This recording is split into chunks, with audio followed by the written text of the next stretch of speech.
Alors, les Béninois ont bien choisi ce thème puisque maintenant la partie physique, on la connaît relativement bien. Maintenant, il faut aller sur des aspects adaptation, activité, donc le lien avec l'économie. Donc là, le tourisme, l'agriculture, je pense qu'on est en plein dans le cœur des sujets essentiels pour la société, et notamment les sociétés du Sud, et typiquement le Bénin, où le tourisme et l'agriculture sont essentiels. C'est intéressant parce que maintenant, on voit que les Africains sont très impliqués dans les projets, ce qui n'était pas le cas il y a encore 10 ans, 15 ans. Donc là, les chercheurs africains, donc les instances africaines sont très présentes dans les études. Donc c'est très bien, donc c'est une avancée importante. Les travaux sur l'Afrique se font avec les Africains. Le Sénégal est un pays côtier et nous avons 1 700 000 hectares de sols salés, parmi lesquels 660 sont acides. D'ailleurs, au début des années 60, l'État du Sénégal avait essayé de réaliser des barrages pour contrer l'avancée des sols salés, pour récupérer des sols salés. Mais il y avait un autre phénomène qu'ils avaient oublié, c'est l'acidité. Parce que ce sont des sols de mangrove et qui contiennent de l'acide. Au fur et à mesure qu'ils dessalaient les sols, l'acidité apparaissait. Donc c'est un phénomène aujourd'hui vraiment qui nous préoccupe. Beaucoup de terres sont perdues à cause de ça.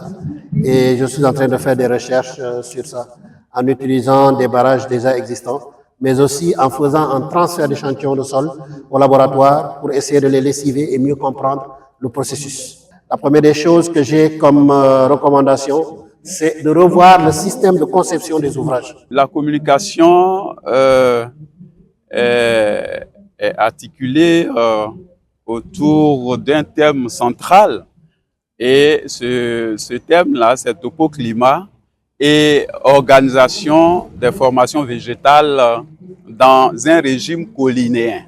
Et cette thématique-là nous a permis de voir l'incidence du topo-climat sur la distribution des formations végétales et voir si cette influence est véritablement forte ou moyenne et voir quels sont les autres facteurs qui entrent en ligne de compte dans la distribution des formations végétales sur cet espace-là de 770 km² dans le découpage, n'est-ce pas, cartographique ivoirien et qu'on a appelé Mbayakro 3B. À la fin des travaux, ce qu'on peut retenir, c'est que nous avons une distribution ou une influence mitigée du topo-climat sur la distribution des formations végétales.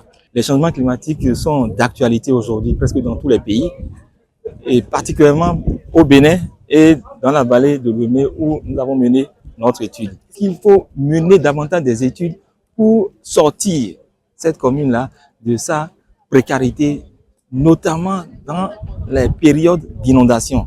Dans cette période, c'est des tables qui deviennent des lits pour ces populations-là. Pour avoir vécu de façon régulière les inondations, elles ont développé elles-mêmes des stratégies locales qui font qu'elles arrivent quand même à prévenir. Quand je dis prévenir entre griffes, parce qu'elles sentent le danger arriver. Vous avez des vols d'oiseaux en colonie. C'est des signes annonciateurs des inondations. Il y a également les cris des crapauds qui deviennent très récurrents. Depuis près de 4 ans, nous développons un projet intitulé Vagues de chaleur et santé en Afrique. Et ce projet est une initiative d'un consortium interuniversitaire qui associe l'Université de Michigan, l'Université de Cape Town en Afrique du Sud et l'Université de Korogo en Côte d'Ivoire. On voulait identifier des seuils d'alerte. Alors que les seuils d'alerte que nous connaissons sont des seuils qui viennent de l'Europe. Et nous, on a eu pour ambition d'identifier des seuils d'alerte qui sont adaptés aux conditions locales. Et donc, l'ambition était d'utiliser les données des médias sociaux, c'est-à-dire les messages que les gens publient sur les médias sociaux qui contiennent le mot-clé chaleur pour voir un peu si les discours autour de la chaleur évoluent avec l'augmentation des températures. Et donc, si on a pu extraire ces données des médias sociaux-là, on va faire un croisement avec les températures au moment où ces messages sont émis et pouvoir identifier maintenant les différents seuils d'alerte à la température.